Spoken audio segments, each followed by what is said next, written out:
Morning Lahore और लाहौरियों, आप सबको सुबह खैर। मैं हूं आपकी होस्ट मुनीबा आसिफ और आप देख रहे हैं अपना पसंदीदा प्रोग्राम जागो लाहौर। इस उम्मीद और इस दुआ के साथ कि आप लोग इस वक्त जहां कहीं भी होंगे खैरियत से होंगे और खुशियां भी अपने इर्द गिर्द बांट रहे होंगे। कहते हैं कि अगर जनाब आप खुश नहीं भी हैं तो खुश रहने की कोशिश करनी चाहिए और उसका सेहत पर भी बहुत अच्छा असर पड़ता है। और बाज़ औक़ात दूसरों को खुशी पहुंचाने से भी हमें खुशी मिलती है, इत्मीनान भी मिलता है और आपको एहसास होता है कि जनाब आपकी जो परेशानियां हैं ना वो कहीं दूर भाग रही हैं जब हम दूसरों को खुशी देते हैं। और जो हमारी फिक्रें होती हैं ना, जो हमें टेंशन पड़ी हुई होती है कि ये नहीं हो रहा वो नहीं हो रहा, वो भी मांद पड़ना शुरू हो जाती है। और अगर परेशानी के असबाब मौजूद है ना हमारे इर्द गिर्द तो खुश रहने की वजूहात भी हमें तलाश करनी चाहिए। और अगर तल्ख जुमलों को सोचकर कुड़ा जा सकता है ना तो मीठे बोलों को याद करके फूला भी जा सकता है, जिंदगी भी गुजारी जा सकती है।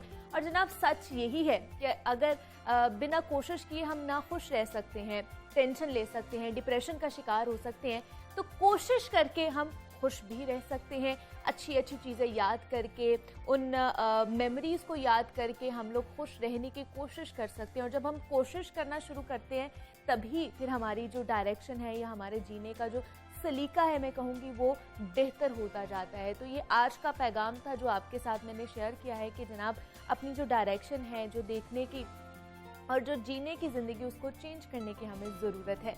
इसी खूबसूरत पैगाम के साथ आगे बढ़ते हैं और कुछ बात कर लेते हैं मौसम के मिजाज के हवाले से। तो और जब मौसम बदलता है तो सब कुछ ही बदल जाता है, हमारा मिजाज, मूड, रहन सहन, यहाँ तक कि हमारे रवैये तक बदल जाते हैं। और हर मौसम के अपने तकाजे होते हैं, हर मौसम अपने साथ सीजनल फ्रूट्स और खुराकें लेकर आता है।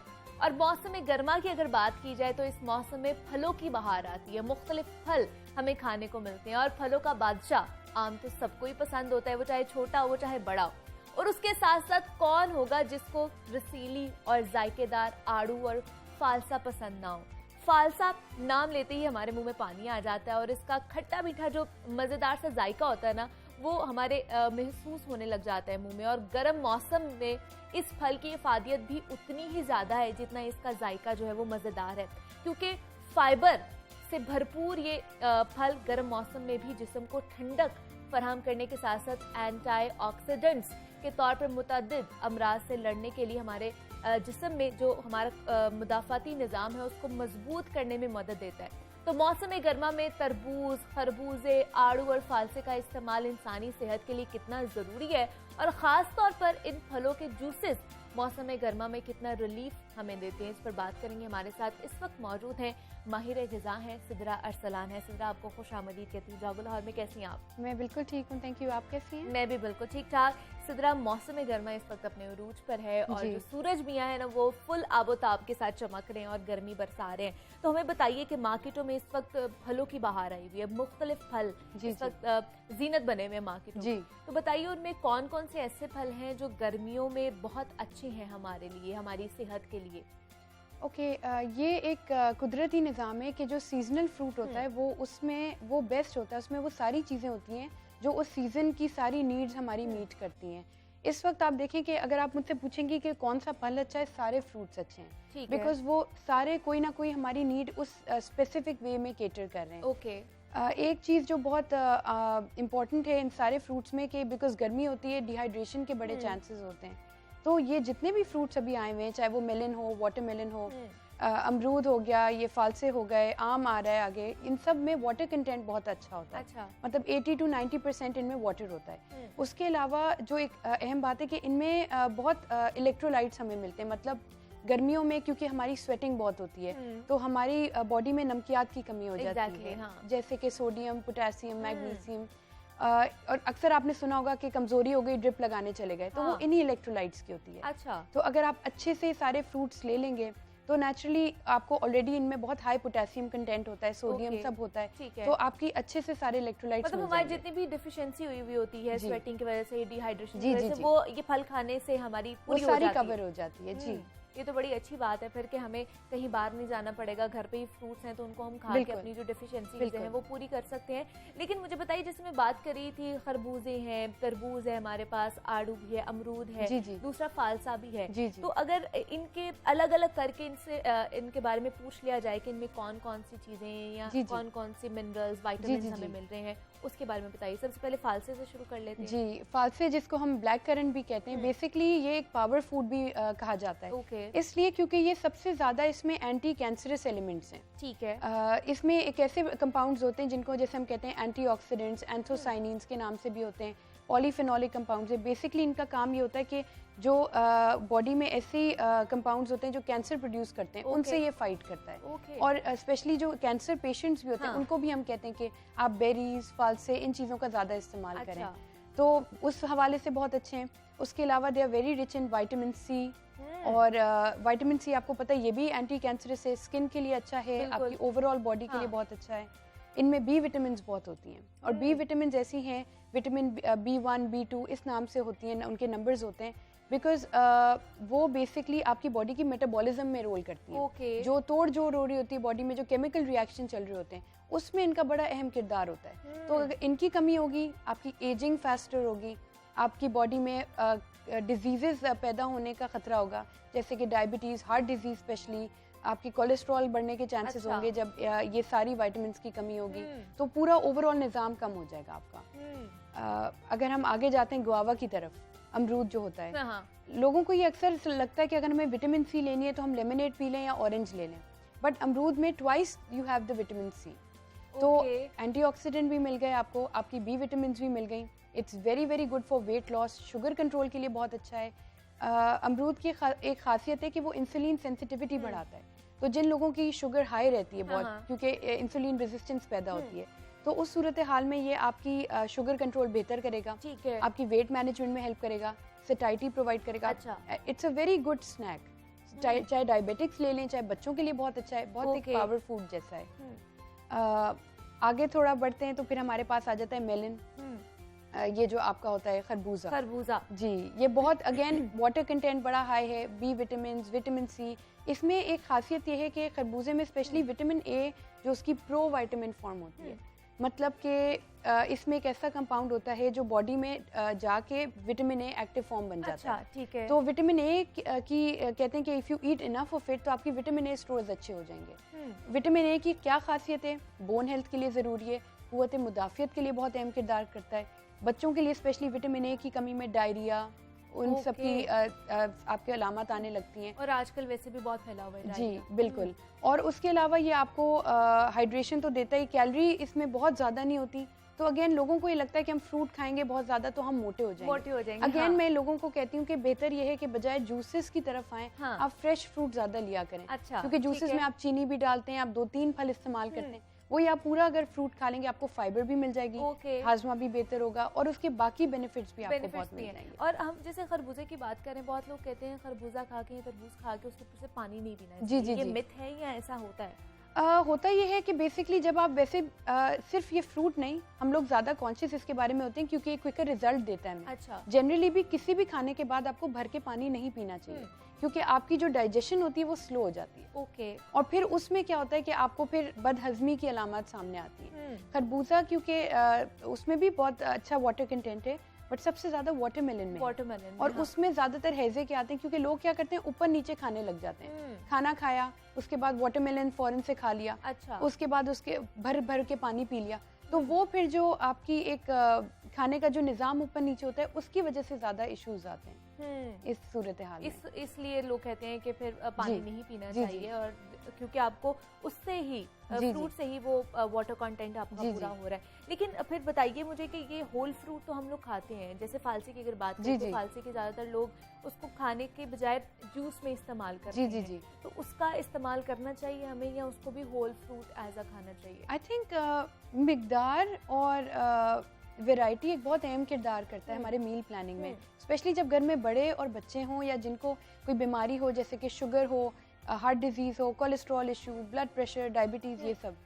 अब क्योंकि ये जितने भी फ्रूट्स हैं इनके जो छिलके हैं उनमें इटसेल्फ ऐसे कंपाउंड्स हैं जो आपकी शुगर रेगुलेट करते हैं, कोलेस्ट्रॉल लोअर करते हैं, ब्लड प्रेशर कंट्रोल देते हैं, और उनमें ऐसे भी कंपाउंड्स होते हैं जो हमारे हार्मोन्स को रेगुलेट करते हैं। फॉर एग्जांपल अगर हम बात करते हैं कि मैंगो पे आ जाते हैं, जैसे कि मैंगो आपको पता है वो भी एक पावर फूड है, बट मैंगो में ये है उसमें ऐसे कंपाउंड्स होते हैं जैसे मैंगो फेरिन के नाम से, वो कैंसर भी आपके कम कर रहे हैं। अच्छा। वो आपकी इम्यूनिटी भी बूस्ट कर रहे हैं, वो आपके वेट कंट्रोल में भी एक हद तक कंट्रीब्यूट करते हैं, बट उसकी शर्त ये होती है कि आपने एक प्रॉपर मिकदार में लेना है। अगर कोई मुझसे कहेगा वाटरमेलन कितना खाना चाहिए, तो I would say 2 cups is more than enough, इससे ज़्यादा ना लें। अच्छा, ठीक है। मैंगो कितना खाना चाहिए, 2 मीडियम साइज मैंगो खा लें, क्योंकि होता ये है कि इन जो फ्रूट्स होते हैं इनमें सॉल्युबल फाइबर ज़्यादा होती है, मतलब फाइबर है बट एक दूसरे फॉर्म में, ठीक है। और अगर आप बहुत ज़्यादा ऐसी फाइबर लेंगे, अगर आपकी बॉडी में जैसे ये जो ब्रैन होती है, जो इनसॉल्युबल फाइबर जिसको कहते हैं, ये नहीं होगी तो फिर आपको डायरिया के चांसेस ज़्यादा होंगे। लोग कहते हैं हमने आम बहुत खाया,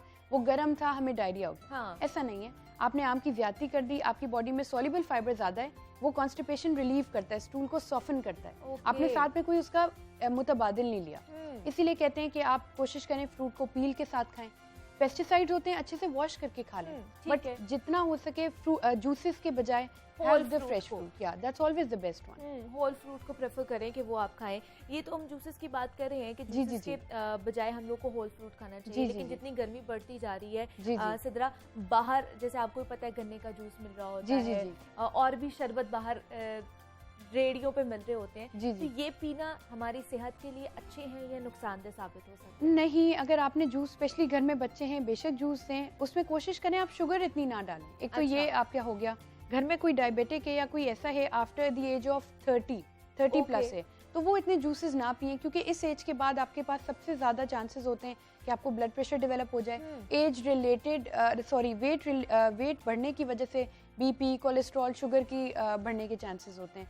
बाहर के मैं इसलिए जूसेस कभी रेकमेंड नहीं करती, because we don't know what kind of water they contain, boiled है नहीं है, उसमें आपको हेपेटाइटिस के बहुत चांसेस होते हैं, या आपको ऐसी टाइफॉइड हो गया, कॉलेरा हो गया, कोई ऐसी डिजीज़ हो गई जो वाटर बोर्न डिजीज़ है, इलनेस है, तो उसके चांसेस होते हैं। बेहतर यही है कि आप घर में बना लें, मतलब वही चीज़ें बेशक कम मिकदार ले लें, बट घर में बना लें, घर पे बना के पी लें। लेकिन क्या इसका भी, ये जूसेस पीने का भी कोई वक्त है? जैसे मतलब फ्रूट्स खाने का भी एक वक्त होता है ना, कि आपने खाने से पहले खाना है, रात को नहीं खाना है। तो ये जूसेस का अगर देखा जाए, अब बच्चे तो नहीं फ्रूट खा सकते, अगर उन्होंने हमें जूस देना है तो कौन सा वक्त बेहतर है उसके लिए? सबसे अच्छा टाइम होता है, चाहे आप फ्रूट्स खा रहे हो, चाहे आप जूसेस ले रहे हो, या कोई भी ऐसा, ये एज ए स्नैक फूड आता है, राइट? तो खाने के 2.5 घंटे बाद। अच्छा, खाने के 2.5 घंटे बाद लें, खाने के फौरन बाद ना लें, क्योंकि होता क्या है, आप अपना मील को इतना बढ़ा लेते हैं, अगेन दैट लोग कहते हैं हमारा वेट गेन हो रहा है, सब हो रहा है, ये उसी से रिलेटेड है। फ्रीक्वेंट मील्स लें, आप बेशक 2 फ्रूट्स एक साथ खा लें, बट उसको खाने के गैप लेके ले लें, एंड मिक्स एंड मैच जितना कर सकते हैं उतना बेहतर है। सही। लेकिन बहुत से लोग हैं जैसे सुबह नाश्ते में भी जूस पीते हैं, नाश्ते के साथ। जी पीना चाहिए? पी सकते हैं, बट अगेन डिपेंड्स के हर इंसान का डिफरेंट होता है। आजकल जैसे गर्मियाँ ज़्यादा हैं, आजकल इतना खाना नहीं खाया जा रहा, तो नेचुरली आप अपने खाने के साथ लें, बेशक लें, बट जैसे जैसे सर्दियों की, आपको पता है जैसे जैसे सर्दियाँ आती हैं, ज़्यादा इंसान अपना रोटी भी ज़्यादा कर लेता है, खाना राइस भी ज़्यादा इनटेक हो जाती है, तब आप उसको बिटवीन मील्स कर लें, क्योंकि गर्मियाँ हैं, जितने फ्रूट्स लेंगे उतना अच्छा है। बल्कि खानों को लाइट रखें, मैं तो ये कहती हूँ कि बहुत ज़्यादा ऑयली, बहुत ज़्यादा मसालेदार खाने ना खाएं, मौसम ऐसा है वो सूट नहीं करेंगे, या तो एसिडिटी को आपको फील होगी, या आपको माइल्ड डाइजेशन फील होगा, कोई ना कोई ऐसा इशू जरूर आएगा। सबसे पहले अपनी चिकनाई कम करें खाने में, गर्मियों के लिहाज से। सही। और लेकिन दिन ब दिन ये गर्मी बढ़ती जा रही है, जी। अगर मैं डेली रूटीन के वाले से आपको पूछूं तो डेली हमें कौन से फ्रूट खाना चाहिए? कोई एक फ्रूट हो जाए जिसको हमने लाजमी अपनी डेली लाइफ में जो है ना, वो जब तक गर्मियाँ है उसको हम लोगों ने रखना। ओके, सबसे आसान तो आपके पास आ गया, फिर कॉस्ट वाइज भी और अवेलेबिलिटी के वे में भी वैसे तो सारे फ्रूट्स ही बहुत अच्छे हैं, and each have their own importance. लेकिन जितनी महंगाई बढ़ती जा रही है, वाटरमेलन सबसे ज्यादा अफोर्डेबल है इस वक्त, वो उसके हिसाब से हमने देखना है। तो वाटरमेलन तो आप रोज रखे ही रखें, क्योंकि आपने उसका दिन में सिर्फ आप माइंड में रख लें कि 2 कप्स आपने लेने। अच्छा, ठीक है, यानी पूरा आधा आपने वाटरमेलन नहीं खाना, तो आप you have that every day, उसको अपनी डेली रूटीन में रखें। इसके अलावा केला बहुत अच्छा पावर फूड है, it's very high in potassium. अच्छा, वो उसका कोई ताल्लुक नहीं है सीजन से? जी, वो तो 12 महीने मिलता है। जी, वो 12 महीने मिलता है, बट अफोर्डेबिलिटी के लिहाज से it's also very easy fruit, और गर्मियों में स्पेशली उसमें इलेक्ट्रोलाइट्स बहुत अच्छे हैं। अच्छा, तो अभी आपको डिहाइड्रेशन होगी, इन सब की कमी होगी, तो वो जरूर रखें। ओके। और एक जो बात है, स्पेशली जो ब्लड प्रेशर के जो पेशेंट्स हैं, बिकॉज इन फ्रूट्स में जितने भी सीजनल फ्रूट्स हैं पोटेशियम बहुत ज़्यादा है, सही। तो वो ब्लड प्रेशर को कंट्रोल करने में हेल्प करता है। ओके। तो कोशिश करें वाटरमेलन का ज़्यादा इंटेक हो, आलू बुखारा भी आया है आगे, most probably prices will fall, तो उसका ज़रूर इस्तेमाल करें, दिन में 2 या 3 ज़रूर लें। फालसे आ गए, अगर आप लोग वैसे नहीं खा सकते, किसी को चूइंग प्रॉब्लम है, कुछ जूस बना के लें। अच्छा, बट वो उसका आपने लाजमी इंटेक करना, क्योंकि फालसे की ये बात है कि उसमें सबसे ज़्यादा एंटी कैंसरस है, अच्छा, एंटी माइक्रोबियल है, एंटी टॉक्सिक है, एंटी इन्फ्लेमेटरी है, उसके तो मज़ीद बहुत सारे बेनिफिट्स हैं। तो उसको तो आपने अपनी डाइट में रखना ही रखना है, बट ऑफ कोर्स अपनी अफोर्डेबिलिटी को देख के। तो वो अपनी मर्जी है, हम इतना आपको रिलैक्सेशन दे सकते हैं कि होल फ्रूट खाना है तो होल फ्रूट खा ले, नहीं तो घर पे बना हुआ जूस पी सकते हैं, आप बाहर से ना ही पिए तो वो ज्यादा बेहतर आपके लिए। माहिरा ग़िज़ा सिद्रा अरसलान हमारे साथ मौजूद थी। सिद्रा, बहुत शुक्रिया आपके वक्त का कि आप यहाँ पर आई हैं, और मौसमी फलों के हवाले से हम बात कर रहे थे कि हमें किस तरह खाना चाहिए, कितनी क्वांटिटी होनी चाहिए, और अगर हम लोगों ने जूस पीना है तो वो किस तरह हमने बनाकर पीना, उस पर बात की हमने। यहाँ पे एक छोटी सी ब्रेक लेते हैं, मिलते हैं इस ब्रेक के बाद।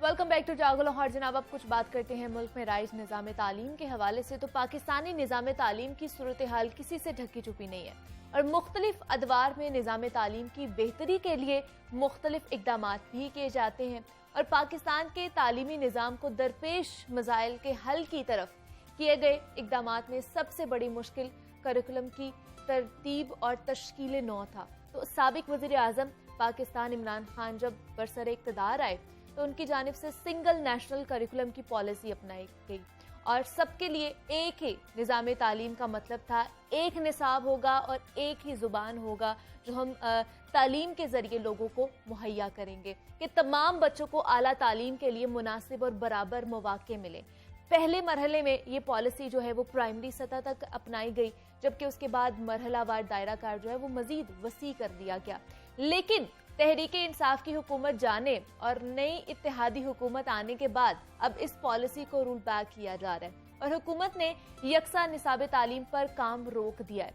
रवा साल 6ठी, 7वीं और 8वीं का जो नया सिलेबस है वो नहीं आएगा, तो 6ठी से लेकर 8वीं क्लास तक के लिए पुराने निसाब से ही इस वक्त काम चलाया जाएगा।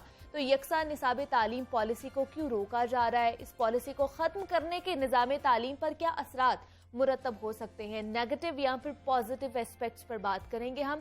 हमारे साथ इस वक्त मौजूद हैं रज़ा रहमान साहब हैं, माहिर तालीम है। सर, मैं आपको खुशामदीद कहती हूँ जागो लाहौर में। कैसे हैं आप? जी मैं बिल्कुल ठीक हूँ, थैंक यू वेरी मच, बहुत शुक्रिया। सर, यकसा निसाब तालीम जो बड़ी देर बाद जिस पे हम लोग बात करते थे, दोबारा से हुआ, फैसला किया गया लास्ट हुकूमत ने, अब इसको रूल बैक किया जा रहा है, क्या कहेंगे इसके ऊपर? इस पॉलिसी को तब्दील किया जा रहा है, नेशनल करिकुलम को। देखिए, हम 21st सेंचुरी में रहते हैं, और 21st सेंचुरी के मुताबिक ना हमें थोड़ा सा सिंगल नेशनल करिकुलम को आने के बाद ये अंदाज़ा हुआ कि हमें अपने बच्चों को अपग्रेड करना है, बिल्कुल, और 21st सेंचुरी के मुताबिक हम उसकी जो रिक्वायरमेंट है अपने बच्चों को दे सकेंगे। सही। और अगर अब हम 21st सेंचुरी में रह रहे हैं और हम दोबारा उसको रोल बैक करते हैं सारे करिकुलम को, तो मेरा ख्याल है कि ये बच्चों के साथ भी ज्यादती है। अच्छा। और बहुत नुकसान हो जाएगा।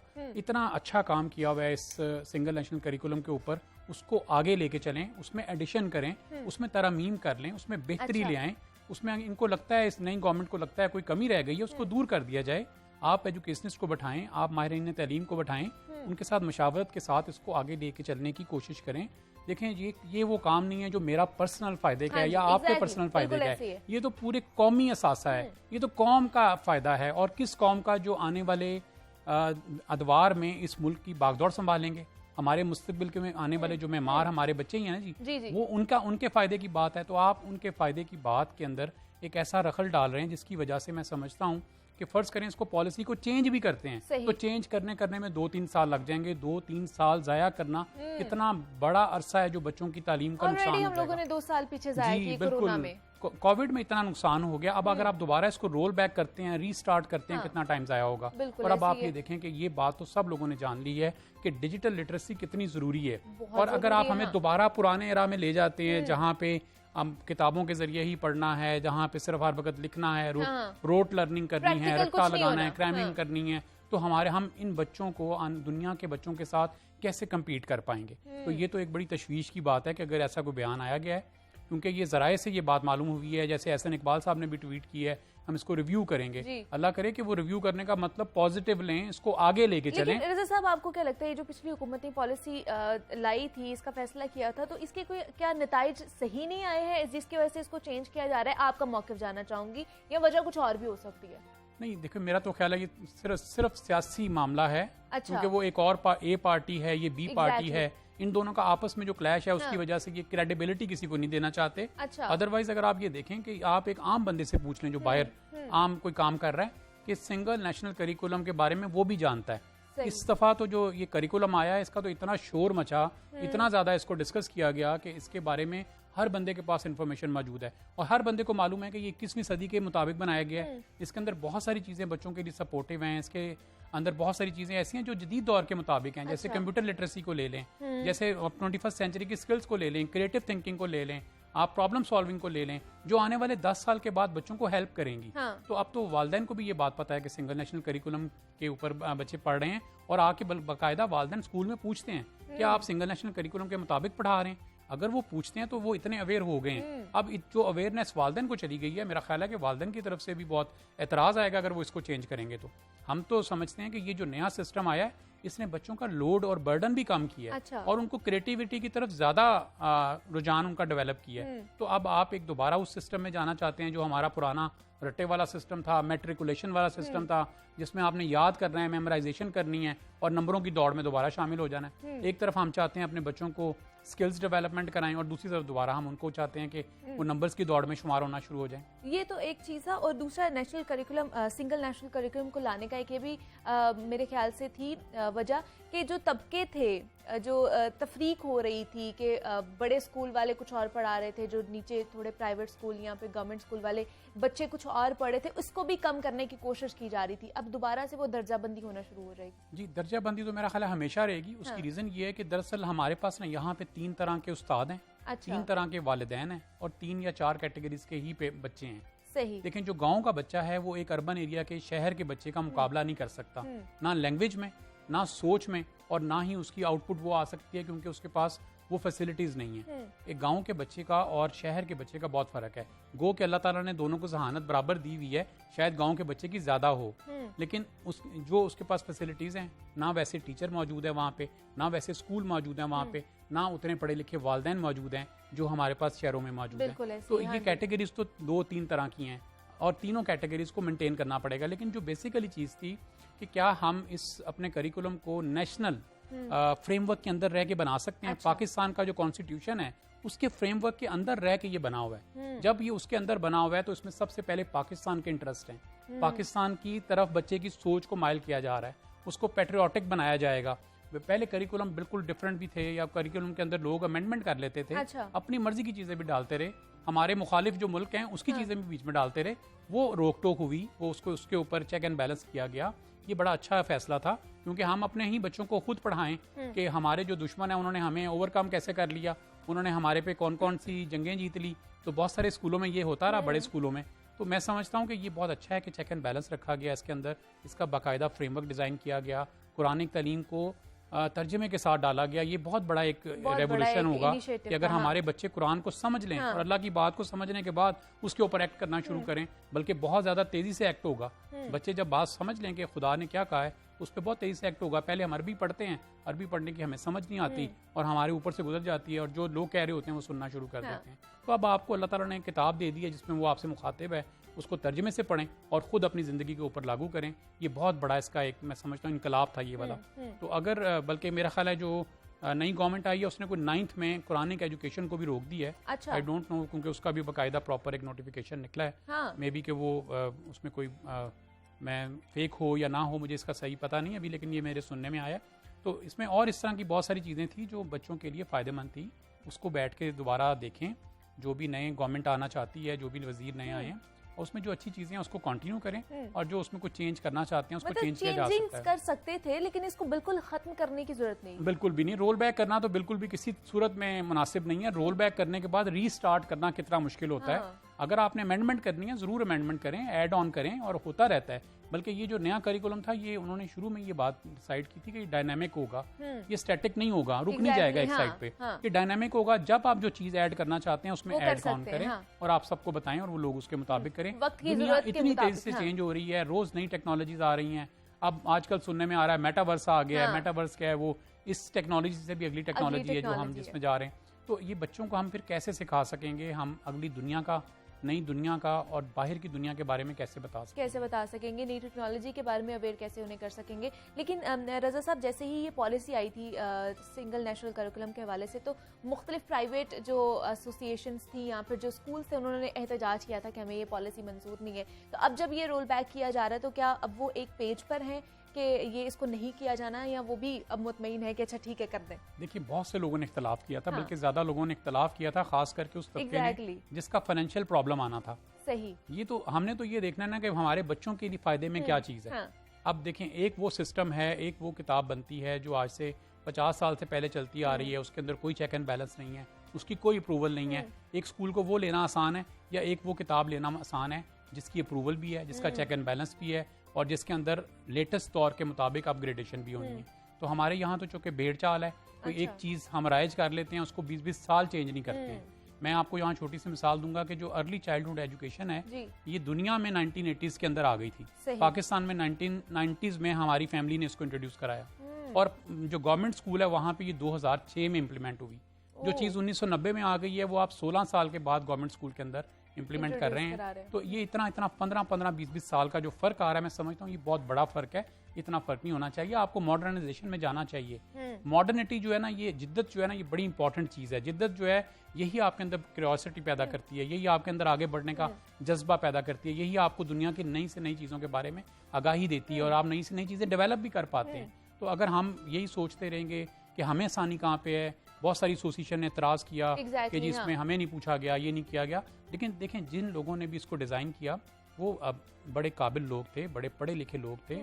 अब बड़ी यूनिवर्सिटीज़ से उनके पास डिग्रीज थी, PhD की डिग्रीज थी एजुकेशन के अंदर। उन्होंने जब इसको डिज़ाइन किया, उसमें हो सकता है कुछ 2, 4, 5, 10% की खामी आ सकती है।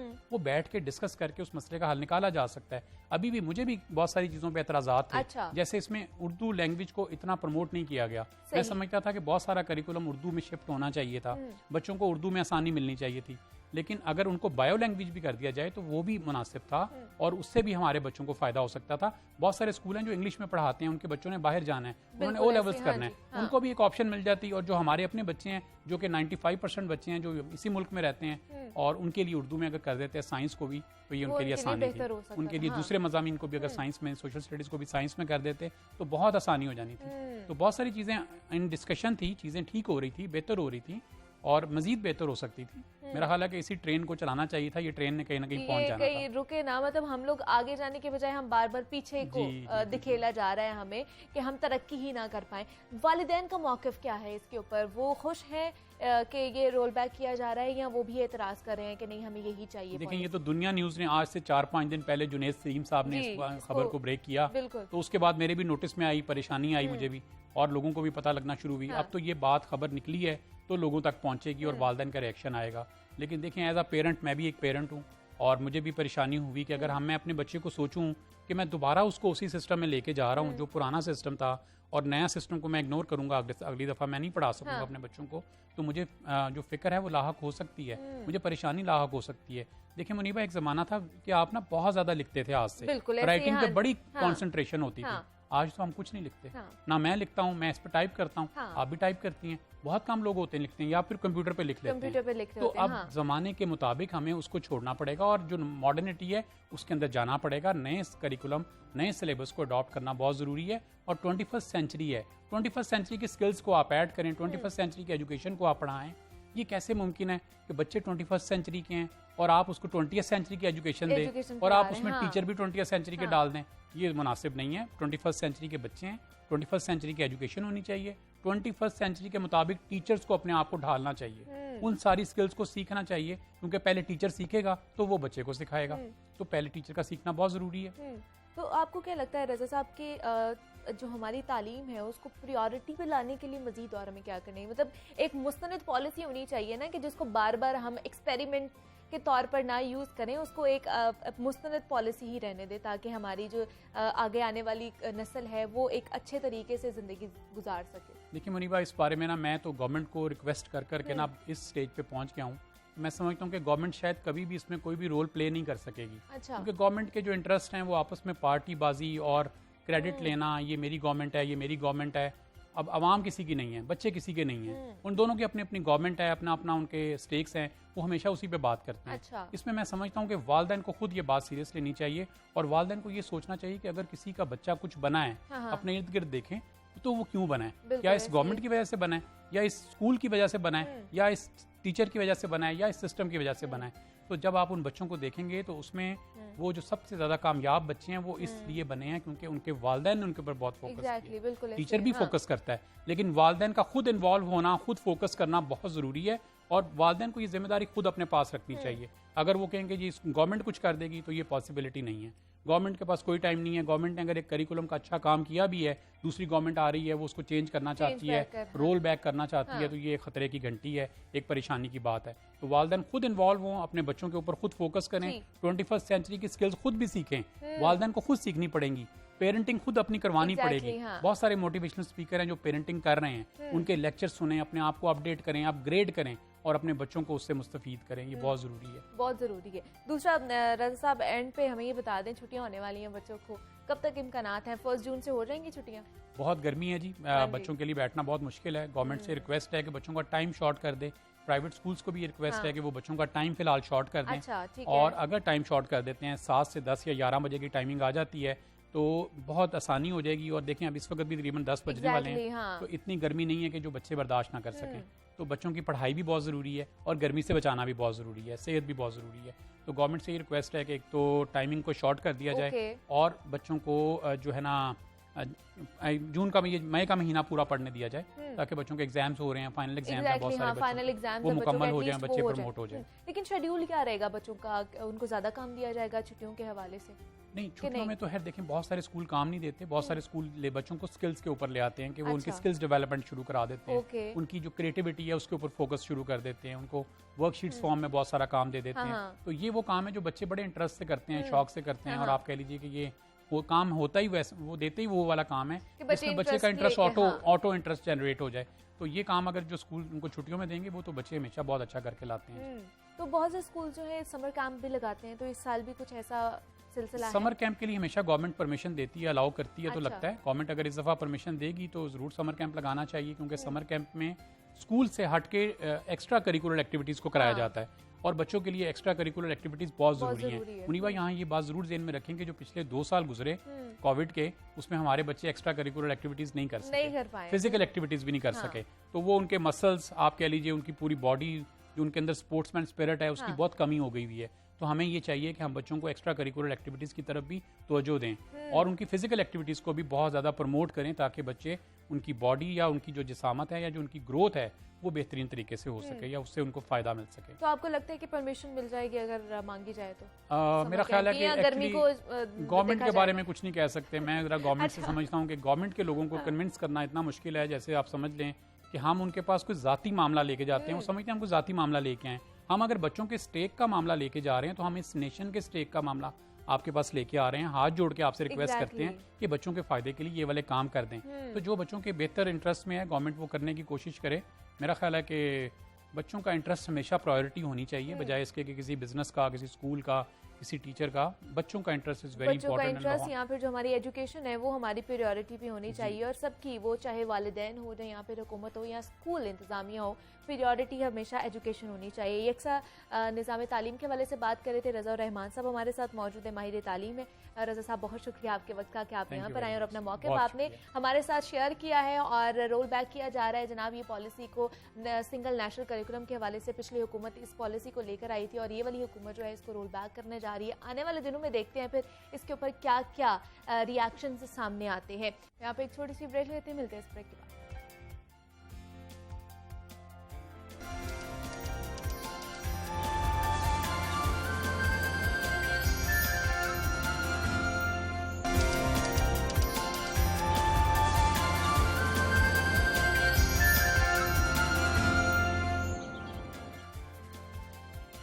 वेलकम बैक टू जागो लाहौर। जनाब, अब कुछ बात हो जाए सेहत और फिटनेस के हवाले से, तो लोगों की अक्सरियत शोबा सेहत में सबसे अहम किरदार सिर्फ डॉक्टर्स का ही समझती है। दर हकीकत डॉक्टर्स के अलावा सपोर्ट स्टाफ, जिनमें नर्सेज आ जाती हैं, वार्ड बॉयज आ जाते हैं और दीगर भी शामिल होते हैं, उनकी भी बड़ी अहमियत होती है। और मरीजों की हिफाजत करना, उनकी देखभाल करना, तीमारदारी में एक नर्स अहम किरदार अदा करती है। और यही वजह है कि शोबा सेहत में नर्सिंग को रीढ़ की हड्डी की हैसियत हासिल है। और नर्सिंग की अहमियत को उजागर करने और उसकी खिदमात के एतराफ़ के तौर पर आज पाकिस्तान समेत दुनिया भर में नर्सों का आलमी दिन मनाया जा रहा है। और नर्सिंग के मुकद्दस पेशे की बुनियाद एक अतालवी खातून फ्लोरेंस नाइट एंगल ने सन 1860 में रखी थी। और फ्लोरेंस ने अपने वालिदैन की मुखालिफत की और उस वक्त मुआशरे में इस पेशे को बाइज्जत ना समझने के बावजूद भी इस पेशे में उन्होंने महारत हासिल की। और नर्सों का आलमी दिन इसी अजीम खातून को खिराज तहसीन पेश करने के लिए उनके यौम पैदाइश पर मनाया जाता है। तो आज के दिन नर्सिंग से मुंसलिक जो अफराद हैं उनकी खिदमात को खिराज तहसीन पेश किया जाता है और साथ ही साथ उस शोबे से वाबस्ता खवातीन को दरपेश मसाइल पर रोशनी भी डाली जाती है कि उन्हें क्या क्या मसाइल दरपेश होते हैं। हमारे यहाँ अगरचा सूरत हाल मुख्तलिफ है थोड़ी सी, लेकिन दर हकीकत किसी मरीज की जान बचाने या फिर उसकी तीमारदारी के दौरान उन नर्सेस का किरदार किसी डॉक्टर से कम नहीं होता है। तो शोबा सेहत में नर्सिंग का किरदार कितना अहम है, इस पर बात करेंगे। हमारे साथ इस वक्त मौजूद हैं अनीका कासिम हैं जो सीनियर स्टाफ नर्स हैं PIC की, और हमें ज्वाइन किया है फजीला अकबर हैं, जनरल सेक्रेटरी हैं यंग नर्सेस एसोसिएशन और रमियो हॉस्पिटल से उनका ताल्लुक है। फजीला जी आपको भी खुश आमदीद कहती हूँ और निका जी आपको भी खुश आमदीद कहती हूँ। और आज नर्सों का आलमी दिन मनाया जा रहा है, उस हवाले से हमने आप लोगों का मौक़िफ़ जानने के लिए आपको यहाँ पे बुलाया है। अनीका जी, सबसे पहले आप ही से बात कर लेती हूँ। मुझे बताइए कि आज के दिन की मुनासबत से क्या कहना चाहेंगी, नर्सों का कितना अहम किरदार होता है। सबसे पहले अगर शोबा सेहत की बात की जाती है तो ज़्यादातर लोग समझते हैं शायद डॉक्टर्स का किरदार बहुत अहम है या वो प्रायोरिटी पे रखते हैं उनको। नर्सिस का किरदार कितना अहम है, ये हमें आप बताइए। सबसे पहले तो मैं बहुत शुक्रगुजार हूँ आपके चैनल की कि आपने इस चीज़ को एडमिट किया कि नर्सिस को, डे पे नर्सिस को ट्राइब्यूट देना चाहिए। दूसरा, मैं सब नर्सिस को हैप्पी नर्सिस डे कहना चाहूँगी। सबसे पहले मेरी तरफ से तमाम नर्सिस को हैप्पी डे। और सबसे मेरी यही गुजारिश है कि भरपूर तरीके से इस दिन को मनाएं और माशरे में अपनी अहमियत उजागर करने के लिए इसमें सबसे पहले हमें खुद एक अहम किरदार अदा करना है। हाँ जी। तो मैं ये कहना चाहूँगी कि ये नर्सिस डे, जैसे कि इसकी स्टार्टिंग ही बहुत मुश्किल से हुई। हमारी जो थी बानी, जिनको समझा जाता है, जिनकी बर्थडे पे ये दिन मनाया जाता है, फ्लोरेंस नाइटिंगेल, कि उन्होंने पहले अपने घर से ही इस चीज़ की मुखालफत का आगाज़ किया और उसके बाद उन्होंने इसके सारी स्ट्रगल की। तो इस स्ट्रगल, तो नर्सिस जो प्रोफेशन है उसका नाम है स्ट्रगल, आई थिंक सो। मैं ये समझती हूँ कि नर्सिंग का नाम, एक दूसरा नाम स्ट्रगल है, जो स्टिल अभी तक जो है इस स्ट्रगल पे स्ट्रगल कर रही हैं और काम कर रही हैं इस पे। नर्सिस डे जो है वो नर्सिस अपने तौर पे तमाम हॉस्पिटल्स में मना रही हैं। और वो हम जो यंग नर्स एसोसिएशन है उसने इस एक प्रोग्राम अरेंज किया है। अच्छा। वो भी हम प्रोग्राम कर रहे हैं उसमें। तो स्टिल हमारे यहाँ पे जो नर्सिस को प्रॉब्लम्स हैं, जिस तरह से सबसे बड़ा जो प्रॉब्लम है वो नर्सिस का सर्विस स्ट्रक्चर नहीं पास किया जा रहा। नर्सिस इसके लिए बहुत देर से जो है, स्पेशली यंग नर्स एसोसिएशन 2010 से इसके लिए बेहद कोशिशें कर रही है। और जहाँ भी, जिस भी फॉर्म पे उनको मौका मिला है, जहाँ भी उन्होंने मुनासिब समझा, इसके लिए उन्होंने अपनी पूरी एफर्ट्स की हैं। हमारी जो मैडम हैं, मैम रोजीना YNA पंजाब, जो हमारी सदर हैं, वो इंतहाई सिक रह चुकी हैं। अच्छा। उसके बावजूद उन्होंने इसके लिए स्टिल अभी तक वो स्ट्रगल कर रही हैं और उनकी तमाम जो कबीना है वो भी उनके साथ उसी तरह से मेहनत कर रही है। और इसी में कोशिश है आज तक कि नर्सिस का सर्विस स्ट्रक्चर सबसे पहले पास होना चाहिए। ठीक है, मैं फजीलत आपसे जानना चाहूँगी, मुझे बताइए कि डॉक्टर्स के बाद सबसे अहम किरदार नर्सिस का होता है, हम सब जानते हैं, लेकिन उनको वो मकाम क्यों नहीं हमारे मुआशरे में अभी भी दिया जा रहा जो वो डिज़र्व करती हैं? क्या कहेंगे इसके ऊपर आप? उसकी ये रीज़न है कि हमारी जो मतलब फीमेल नर्सिस का जो हमारी, जिस तरह बाजी ने बताया आपको, निका बाजी ने सिस्टर ने बताया कि हमारी जो नर्सिस अपनी फैमिली से अगेंस्ट से वो है, बिल्कुल ऐसे ही, ठीक है। हाँ। जो स्टाफ नर्स है उसका मतलब कि जो काम है वो पेशेंट से, डॉक्टर्स का जस्ट काम पेशेंट को प्रेस्क्रिप्शन करना, मेडिसिन या कुछ ठीक भी, है। उसके बाद स्टाफ नर्स का काम है सारा पेशेंट्स का काम करना। तो हमारे मुआशरे में लोग इस प्रोफेशन को पहले इतना नहीं अच्छा समझते थे। उसकी कुछ रीजंस थी कि मतलब कि बाकी कंट्रीज वगैरह में था, लेकिन अब हमारे पाकिस्तान में इस प्रोफेशंस को भी इतनी रिस्पेक्ट दी जा रही है जितनी कि बाकी कंट्रीज में इतनी हमारे पाकिस्तान में नहीं दी जा रही। अभी भी है, अभी भी है। बस एक डॉक्टर्स का है कि डॉक्टर।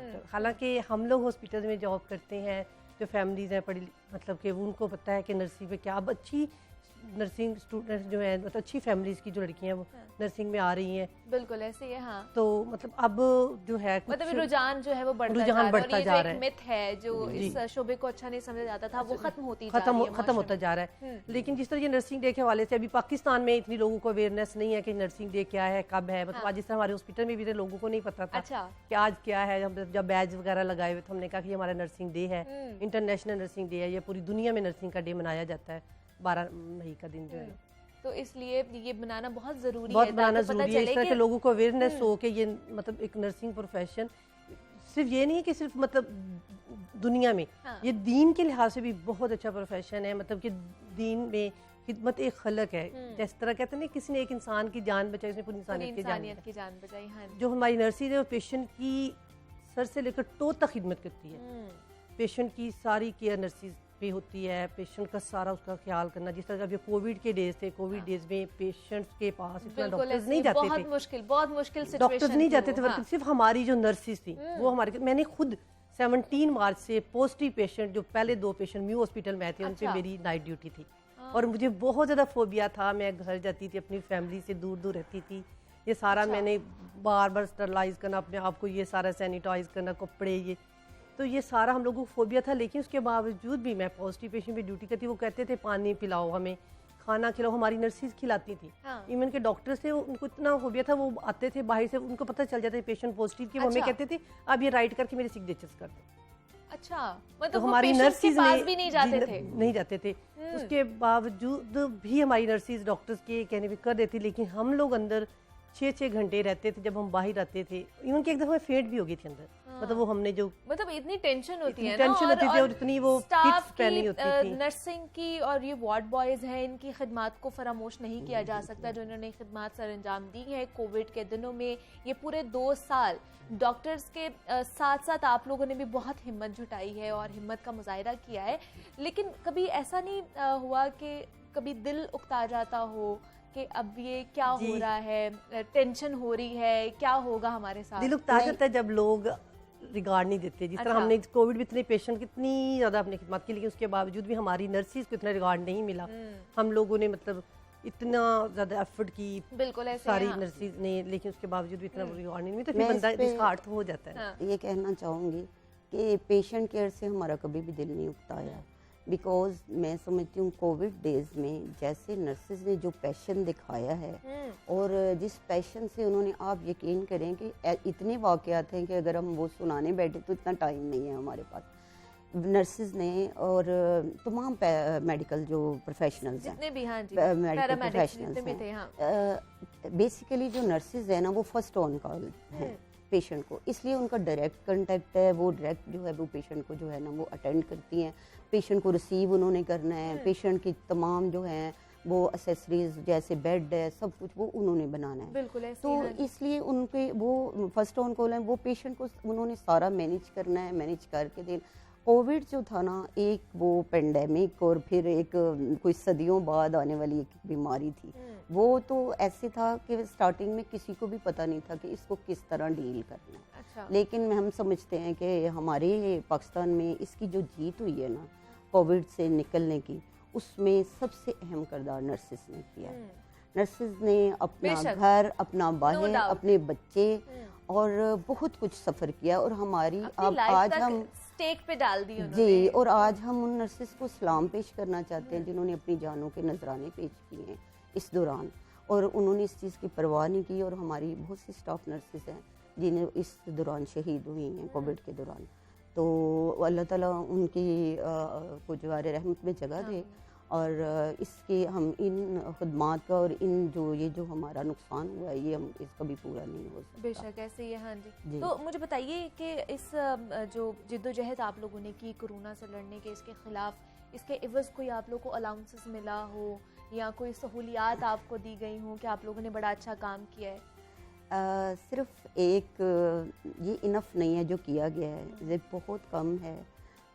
एक गार्ड ऑफ ऑनर दिया गया है जिसमें नर्सिस को, उसमें भी तमाम नर्सिस उससे सेटिस्फाई नहीं थी। अच्छा। उसके बावजूद हमें इस बात की खुशी है कि चलें थोड़ा उन्होंने एडमिट किया है, लेकिन नर्सिस को उस तरह से नहीं उनका वो रिवार्ड मिला। नहीं किया गया। नहीं, वो रिवार्ड नहीं मिला। अभी भी उन्हें उनमें इसी चीज़ से फ्रस्ट्रेशन है।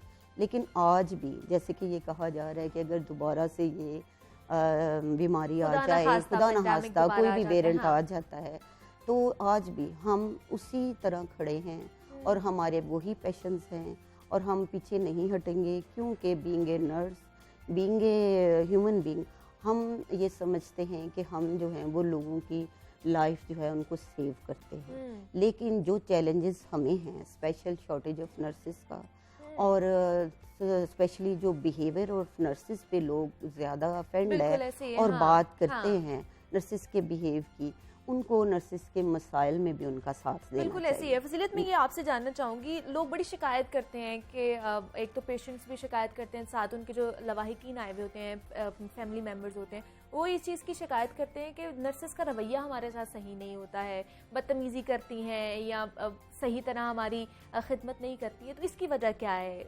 उसकी वजह ये है नहीं, देखिए 60 पेशेंट्स पे एक स्टाफ नर्स है। हाँ। 60 इतना स्टाफ नर्स पे बड़े डॉक्टर्स है, डॉक्टर आया, उसने राउंड किया, उसके बाद वो चला गया। पेशेंट की सैम्पलिंग, पेशेंट की नर्सिंग केयर, पेशेंट की मेडिकेशन, उसके बाद पेशेंट की मतलब वार्ड की जितनी भी मैनेजमेंट है वो सारे स्टाफ पे होती है। आपको पता है जब इंसान के पास इतना, अब हर नर्स एक जैसे नहीं है, हर स्टाफ का ही बिहेव ऐसा हो। मतलब देखिए हर डिपार्टमेंट में कुछ लोग बहुत ही ज़्यादा अग्रेसिव होते हैं, कुछ लोग अच्छे भी बहुत होते हैं जो कूल माइंड होते हैं, कुछ लोग हैं जिन पे ज़्यादा बर्डन आता है तो वो थोड़ा सा अग्रेसिव हो जाती है। लेकिन मैंने अपने साथी, मेरी ऐसी कोलीग, अगर कोई अग्रेसिव हो जाती है, लेकिन मैंने उससे कभी पेशेंट की केयर में उसे मैंने कभी वो नहीं देखा कि उसने पेशेंट की केयर में कोई कमी की हो या उसने किसी किस्म की कोताही की हो। अच्छा। वो बोल लेगी, लेकिन उसने पेशेंट के यार ये इसका ये रह गया, इसका वो रह गया, ये ज़रूर करना है। नर्सिंग में मतलब कि हमारी इसकी यही है कि प्रेशर है।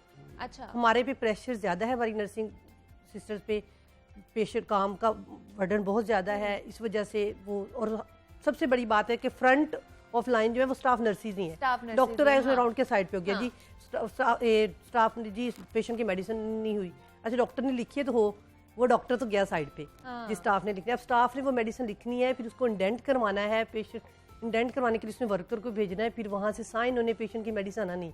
तो लोग इतना वेट नहीं करते, हालांकि लोगों को ये चाहिए कि वो थोड़ा सा वेट तो करें। लोगों को अवेयरनेस नहीं है ना कि क्या जिम्मेदारियां हैं, वो कहते हैं बस के ऊपर, उनको शायद लगता है कि सारी जो जिम्मेदारी है वो डॉक्टर के ऊपर है और नर्सेज ने सिर्फ वो चीजें लाके उनकी सिर्फ तीमारदारी कर देनी है। और तो इसी हवाले से फिर हम लोगों ने ये जो दिन है ये नर्सेज का नाम किया हुआ है, ताकि उनकी मुश्किलात का हमें पता चल पाए, वो क्या क्या फेस कर रही होती हैं डेली रूटीन पर और क्या रवैया लोगों का उनके साथ होता है, वो हम लोग डिस्कस कर रहे थे। हालांकि लोगों को चाहिए कि देखें, डॉक्टर ने जस्ट लिखना, लिखने में और उस चीज को अरेंज करने में काफी टाइम लगता है। लोगों को चाहिए कि डॉक्टर ने लिख दिया, जब डॉक्टर ने लिख दिया डॉक्टर साइड पे हो गया, जी डॉक्टर ने लिख देता है, ये लाभ। अब ये नहीं पता कि हमने उसको अरेंज तो करना है ना कहीं से। ठीक है जी, बहुत शुक्रिया आपका फजीलत अकबर और अनिका कासिम हमारे साथ मौजूद थी। आप दोनों का बहुत शुक्रिया कि आप दोनों यहाँ पर आई हैं और अपना जो मौक़िफ़ है पेश किया, और जाते जाते आप दोनों को हैप्पी नर्सेज डे। और हमारी तरफ से, और जनाब जितनी भी इस वक्त नर्सेज अगर हमें देख भी रही हैं तो उन्हें भी happy nurses to all of you.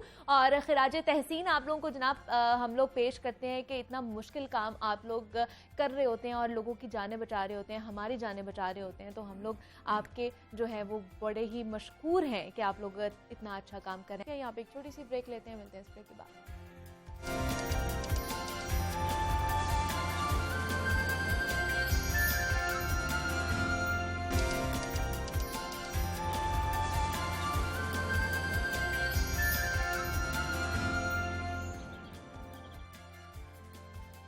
Welcome back to जागो लाहौर। जनाब अब कुछ बात हो जाए खेल और खिलाड़ी की, तो खेलों के एतबार से पाकिस्तानी सरजमीन टैलेंट से मालामाल है और अगर खेल की बात की जाए, खेल कोई भी हो, मैदान कोई भी हो, पाकिस्तानी खिलाड़ी जब भी जीत कर सब हलाली परचम लहराते हैं ना, तो कौम का सीना जो है फख्र से चौड़ा हो जाता है। और उस मैदान में खवातीन भी किसी से पीछे नहीं रही हैं। अब पाकिस्तानी खवातीन भी खेलों के मैदान में नुमाया कारकर्दगी दिखा रही हैं अपनी। और इस सेगमेंट में हम आपकी मुलाकात भी ऐसे ही बासलाहियत एथलीट से करवाते हैं जो मुख्तलिफ खेलों में अपनी सलाहियतों का लोहा मनवा रही होती हैं। और आज भी मैं आपकी मुलाकात दो ऐसी बहनों से करवाने जा रही हूँ जो मार्शल आर्ट्स जैसे मुश्किल खेल में माउंटेन ट्विंस के नाम से अपनी पहचान बना रही हैं। और हुंजा के बुलंद और खूबसूरत चोटियों से लाहौर के दिलफरेब नज़ारों तक के इस सफ़र में इन दोनों बहनों को वो बुनियाद फराहम की जिसने इनकी कामयाबी को मज़ीद उड़ान दी है। तो ये दो बासलाहियत बहनें मार्शल आर्ट्स मुख्तलिफ मुकाबलों में अब तक जो है मजमूई तौर पर बताया जाता है कि 6 गोल्ड मेडल हासिल कर चुकी हैं, 1 सिल्वर और 5 ब्रॉन्ज मेडल हासिल कर चुकी हैं। तो उनका ये सफ़र कैसा रहा, उन्हीं की ज़बानी जानते हैं। हमारे साथ इस वक्त मौजूद हैं मदीहा अली हैं और मनीषा अली है, मार्शल आर्ट फाइटर हैं। आप दोनों को खुशामदीद कहती हूँ मैं। कैसी हैं आप दोनों? Thank you so much. अल्हम्दुलिल्लाह। Thank you very much. ठीक ठाक है? अल्हम्दुलिल्लाह। कैसा मौसम है यहाँ का? आप हुंजा रहती हैं, यहाँ का मौसम कैसा? सबसे पहले ये बताएं। बहुत गर्मी है लाहौर में। बहुत गर्मी है। हाँ, हमारा भी यही कहना है कि बहुत गर्मी है। हुंजा का इस मौसम में कैसा वहाँ पे एनवायरनमेंट होता है? टोटली नॉर्मल 21 to 22 होगा अभी तो। अच्छा जी, मतलब और वहाँ पे चेरी सीजन चल रहा है इस टाइम, वाओ। तो हम लोग तो बहुत जेलस हो रहे हैं हुंजा की वेदर देखकर। यहाँ पे इतनी गर्मी में वहाँ पे इतना मजे का मौसम होगा। सुबह थोड़ी हल्की हल्की धूप सी और रात को तो बिल्कुल ठंड हो जाती है वहाँ पे। टोटली यख सर्दी। क्या बात है जनाब। और ऊपर से चेरी मौसम है वहाँ पे, चेरी ब्लॉसम्स और सारा कुछ। जी एग्जैक्टली। ट्रेनिंग बड़ी मैटर करती है। तो मलिहा कितनी देर रोजाना आप लोग ट्रेनिंग करते हो? मोर देन 4 आवर्स हम लोग ट्रेनिंग करते हैं। अभी आजकल क्योंकि अभी हमारा टाइकांडो का नेशनल भी होने वाला है, इसीलिए तो ट्रेनिंग मैटर्स अ लॉट। पहले हम लोग मॉर्निंग अलग से लेते थे अच्छा। और शाम को अलग से लेते थे। जी। तो अब जो है अब ज्यादा करनी पड़ती है। जब जैसे ही कोई कंपटीशन आता है तो फिर आवर्स बढ़ जाते हैं। एग्जैक्टली। और हम लोगों ने रमज़ान के टाइम पे भी हमारी यूनिवर्सिटी ने हमें ट्रेनिंग सेशन प्रोवाइड की थी। आफ्टर अफ्तारी हम लोग जाकर ट्रेनिंग करते थे रात को। तो हमारी ये कोशिश रहती है कि अपनी ट्रेनिंग रूटीन हम मिस ना करें और अपने स्टडीज को बिल्कुल इक्विलिब्रियम में चलाएं कि स्टडीज और स्पोर्ट्स। इतना मार्जिन मिल जाता है कि स्टडीज और प्रैक्टिस को और अपनी हमारा ये है कि खेल हम लोगों ने कभी कॉम्प्रोमाइज नहीं किया स्टडीज पे। और हमारी यूनिवर्सिटी लाहौर की रीजन यूनिवर्सिटी भी ये करती है कि कभी उन्होंने कॉम्प्रोमाइज नहीं किया स्पोर्ट्स पर, कि इन्होंने स्टडीज को थोड़ा ड्रॉप करे और ये स्पोर्ट्स में जाएं और स्पोर्ट्स को ड्रॉप करे स्टडीज। आज भी कोई लेक्चर तो नहीं छोड़ के आई आप दोनों? अभी हम लोग अपना पेपर दे के आए। अच्छा, आज आपका पेपर था? जी। चलें जी, एग्जाम देकर आए हैं। ये तो बड़ी अच्छी बात है कि यूनिवर्सिटीज जो है वो कॉपरेशन करना शुरू हो गई हैं। कॉपरेट करेंगी तभी तो हमारा जो टैलेंट है वो आगे बढ़ सकता है और अपना नाम बना सकता है। तो मुझे बताइए फिटनेस का फिर कितना ख्याल रखती है? डाइट किस तरह की लेनी पड़ती है आप लोगों को? पर मोस्टली हमारी कैटेगरीज एक ये फेदर की है, मैं लाइट की हूँ, तो हमें मेंटेन करनी होती है अपनी वेट को, क्योंकि अच्छा। कॉम्पिटिशन्स हमारे वेट के बेसिस पे ही होते हैं। हाँ। तो ज़्यादातर हमें प्रोटीन लेना होता है, कार्ब्स थोड़े अवॉइड करने होते हैं, तो इसीलिए हमें कॉन्शियस क्योंकि बहुत हाँ, बहुत कॉन्शियस conscious रहना होना पड़ता है डाइट के होता है। मुताबिक और एक्सरसाइजेज हाँ। उसी के मुताबिक करने पड़ते हैं। तो कभी दिल नहीं किया कि चीट डे हो जाए आज और कुछ खा लें, दिल कर रहा है बिरयानी पुलाव या कुछ और? अराउंड 2 मंथ्स हम लोगों ने बिरयानी नहीं खाई हम लोग, क्योंकि अभी हमारी कंपटीशन आने वाली है तो उसके लिए हम लोग डाइट कर रहे हैं। तो होता है कभी कभार कि हम लोग चीट डे करें, फिर बाद में खुद को ही फील होता है कि क्योंकि हमने कम्पीट करना है और अपने इंटरनेशनल पे जाना है, अपने कंट्री के लिए कुछ करना है। तो इस वजह से हम लोग ऑलमोस्ट कोशिश करते हैं कि अवॉइड करें बर्गर पिज़्ज़ा और फास्ट फूड। जी। तो मुझे बताइए, अगर मैं ट्रेनिंग्स के हवाले से पूछूं, कोचेस के हवाले से पूछूं, तो क्या कहेंगे? पाकिस्तान में उस तरह की ट्रेनिंग्स करवाई जा रही हैं? अगर मार्शल आर्ट्स की बात की जाए, या उस तरह के हमारे पास वेल एजुकेटेड जिनको पता हो ट्रेनर्स मौजूद हैं? हमारी यूनिवर्सिटी में अलग स्पोर्ट्स के लिए बिल्कुल अलग अलग कोचेस प्रोवाइड करते हैं जिन्होंने कम्पीट किया है एशियन गेम्स में, साउथ एशियन गेम्स में। लेकिन ये है कि हमारे पाकिस्तान में अगर ओलंपिक्स के लिए कम्पीट करने के लिए अगर किसी एथलीट को बनाया जाए तो उसके लिए मस्ट है एक इंटरनेशनल ट्रेनिंग कैंप। सबसे पहले एक ट्रेनिंग कैंप होनी चाहिए, उसके बाद हमारे पाकिस्तान के एथलीट्स ओलंपिक्स में ज़्यादा से ज़्यादा उनकी पार्टिसिपेशन होगी। और अपनी बिल्कुल 100% दे सकेंगे अगर उनकी ट्रेनिंग अच्छी तरह हो। कोचेस तो अच्छे हैं पाकिस्तान में, लेकिन इंटरनेशनली नहीं है। बिल्कुल फैसिलिटीज नहीं है। इंटरनेशनली चीज़ों को देखने के लिए या फिर उनको मात देने के लिए हमारे पास उतनी फैसिलिटीज नहीं है। Exactly. उसको कोप अप करने की हमें ज़रूरत है, इसमें हम थोड़ा सा लैग कर रहे हैं। जी। आगे के क्या प्लान्स हैं मदीहा आपके? आगे के फ्यूचर इन फ्यूचर क्या करना है? फ्यूचर में तो हम दोनों का यही ड्रीम है कि पाकिस्तान को एक बार हम पाकिस्तान का परचम किसी दूसरे मुल्क में लहराए और पाकिस्तान का एंथम किसी दूसरे मुल्क के अंदर चले हमारा।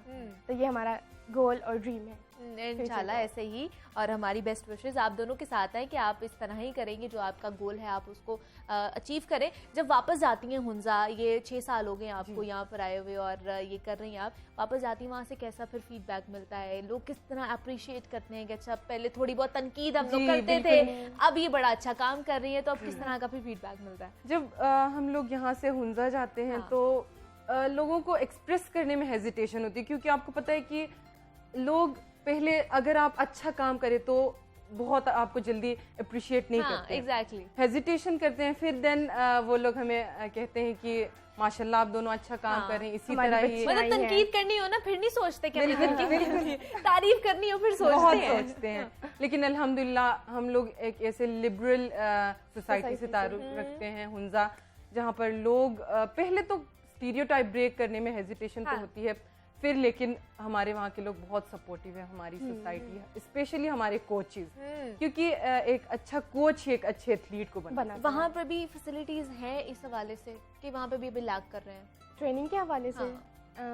जब हमने शुरू में स्टार्टअप किया था तो हमारे पास इवन एक प्रॉपर जिम नहीं था, हम ग्राउंड पे ट्रेनिंग करते थे। अच्छा। हमारे पास इवन जब हम फर्स्ट नेशनल खेलने आए थे तो हमने पहली बार मेट देखा था जहाँ पे हमारी परफॉर्मेंस होती थी। लेकिन हमारे कोचेस ने हुंजा में हमें इस तरीके से ट्रेन किया था तो कि हमें वो सारा कुछ नहीं लगा। उनकी सपोर्ट और उनकी ट्रेनिंग की वजह से we compete with army and वापडा and prove ourselves that yes mountain girls can do everything. तो अभी आप लोग लड़कियों के साथ कंपटीशन करते हैं, लड़कों को भी मात दी हुई है आप लोगों ने? हम लोग ज्यादा कोशिश करते हैं कि कम्पीट लड़कों के साथ करें। अच्छा। क्योंकि उसी तरह हमारी स्टेमिना और स्ट्रेंथ ज्यादा बिल्डअप होता है। लेकिन हम लोग और ये भी कोशिश करते हैं कि गर्ल्स के साथ भी करें, लेकिन ज्यादातर हम लोग लड़कों के साथ उनको कम्पीट करते हैं कि हमने इनको हराना है जरूर। तो वापस हुंजा में कोई आपसे मुतासर हो के और लड़कियां जो है इस फील्ड में आ रही हूँ? जी, क्योंकि हम लोगों ने जब कोविड पेंडेमिक चल रहा था तो सारा कुछ आपको पता है कि बंद हो गया था, जिम सारा कुछ। तो हम लोगों ने पर्सनली अपने घर में ही हमने एक छोटा सा इनिशिएटिव लिया था। अच्छा। कि हम लोगों ने अपने सोसाइटी की लड़कियों को हमने सेल्फ डिफेंस सिखाने के लिए हमने क्लासेस अरेंज किए थे। फर्स्ट अब उनके फैमिली ने हेजिटेट किया कि हम लोग अपनी बच्चियों को मार्शल आर्ट्स में किस तरह भेजें। फिर हमने उनकी फैमिली को कन्विंस किया कि it's good for specially for girls. तो अराउंड 20 to 30 लड़कियां थी, हम लोग उन्हें ट्रेन करते थे अपने घर में। फिर इंटरेस्टिंग बात उसमें लड़के भी आए थे। अच्छा। जी, लड़के भी आने शुरू हो गए। और हमने सोशल मीडिया का भी हमने हेल्प लिया कि हम लोगों को कन्विंस करें कि इस स्पोर्ट्स की तरफ, not this sports for boys, it's for girls as well. हाँ, मतलब आप लोग अब ट्रेनिंग भी दे रही हैं बच्चों को, सिर्फ खुद नहीं सीख रही बल्कि सिखा भी रही है, और ये बड़ी अच्छी चीज़ है कि जो आपके पास जो चीज़ होती है आप उसको जितना ज़्यादा डिलीवर कर सकते हैं वो करें। तो वहाँ पर तो हमने देखा है कि बड़ी ऑर्गेनिक फूड होता है वहाँ पर, सारी चीज़ें होती हैं, तो मिस करती हैं वहाँ की चीज़ को। और यहाँ पर फिर कैसे करती हैं कि हम लोग यहाँ पर ऑब्वियसली थोड़ी सी चीज़ें वैसे नहीं मिलती हैं जो वहाँ से मिलती होंगी, तो कैसे? स्पेशली मेन डिफरेंस यहाँ पे स्पाइसी बहुत चीज़ें होती हैं। अच्छा। लाहौर में तो बहुत ज़्यादा स्पाइसी। हुंजा के हर ऑर्गेनिक चीज़ का हम बहुत मिस करते हैं। जब अम्मी हमारी विंटर में आ रही होती है तो हम डिमांड करते हैं कि अम्मी हमारी सारी ऑर्गेनिक चीज़ें यहाँ पे लाएं। तो अभी हमारी अम्मी आई हुई है तो अल्हम्दुलिल्लाह वो ऑर्गेनिक चीज़ें हमें ले आई हुई हैं। वहाँ से ड्राई फ्रूट्स लेकर आते हैं। फिश फ्रूट्स तो हम नहीं खा सकते तो हम ड्राई खा लेते हैं यहाँ लाहौर। जी। सबसे ज्यादा मिस क्या करते हैं वहाँ का? हमारी कल्चरल डिशेस जो बहुत अच्छी होती हैं, जिसमें हम लोग सारा कुछ ऑर्गेनिक यूज करते हैं। एक्स्ट्रा स्पाइस या फिर एक्स्ट्रा कलर चीज़ें बिल्कुल नहीं होती। तो वो ज्यादा मिस करते हैं हम लोग। और हुंजा जो उसकी फ्रेश हवा है वो ज्यादा मिस करते हैं। क्या बात है जनाब, वहाँ पे तो इस तरह की आबो हवाई नहीं है, मतलब आलूदगी यहाँ पे इतनी बढ़ती जा रही है जिससे लड़ना बड़ा मुश्किल हो जाता है। तो आप वहाँ जब जाएंगी, अब छुट्टियाँ होने वाली हैं आगे, आपको होंगी छुट्टियाँ या ट्रेनिंग करनी है यहाँ पे आप लोगों ने? हमने सोचा है कि इस बार हुंजा नहीं जाएंगे क्योंकि हमने इधर ट्रेनिंग कैंप्स करनी है, क्योंकि हमें अपने कंट्री का नाम रोशन करना है। तो थोड़े कॉम्प्रोमाइजेस करना पड़ेगा कि इधर ही इस दफा गर्मियाँ इधर ही गुजारी हैं आप, और शिद्दत की गर्मी गुजारनी है आपने यहाँ पे। बर्दाश्त करना है, कुछ पाने के लिए कुछ खोना तो कुछ खोना पड़ता है, बिल्कुल ऐसे ही है। तो मुझे बताइए मनीषा के ये जो मार्शल आर्ट्स में कोई भी आ सकता है क्या, या उसमें कोई ऐसी खसूसियात होनी चाहिए जिसको वो मद्देनजर रखते आ सकता है, या कोई भी आ सकता है? इसमें आपके पास डिटर्मिनेशन होना चाहिए, आपकी विल पावर होनी चाहिए। अच्छा। बस आप खुद पे एतमाद होना चाहिए कि yes I can do this, then nothing is impossible. मतलब कोई भी कर सकता है, इवन आप भी कर सकती हैं। यस जी, हर कोई कर सकता है। मुझे सीखना पड़ेगा ना। बिल्कुल, it's good for girls, specially for self defence. तो ये हर कोई कर सकता है, लेकिन उस पे अपने ऊपर उसको बिलीव होना चाहिए कि हम कुछ भी कर सकते हैं। तभी हम नथिंग इज इम्पॉसिबल। बिल्कुल ऐसे हमारे लिए तो कुछ भी इम्पॉसिबल नहीं है। अगर हम इसको ठान ले कि हमने करना है तो फिर कुछ भी इम्पॉसिबल नहीं रहता है। जनाब हमारे साथ माउंटेन ट्विन फाइटर मौजूद थी, मलिहा और मनीषा हैं। बहुत शुक्रिया आप दोनों का, और आप लोग यहाँ पर आई हो, बड़ा अच्छा लगा आपसे मिलके और आपसे बातचीत करके। जनाब ये टैलेंट मौजूद था हमारे साथ और पाकिस्तान का नाम रोशन करे, और इंशाल्लाह आगे जाके जिस तरह उनका माइलस्टोन है कि वो इंटरनेशनल भी पाकिस्तान का नाम रोशन करें और पाकिस्तान का जो सब्ज हलाली परचम है वो लहराएं। और हम भी उम्मीद यही करते हैं कि इस तरह का जो टैलेंट है वो आगे आए और पाकिस्तान का नाम रोशन करता ही जाए। तो अब मुझे आपने इजाजत देनी, अपना बहुत सारा ख्याल रखिएगा। कल आपसे दोबारा मुलाकात होगी, इजाजत दीजिए, अल्लाह हाफिज।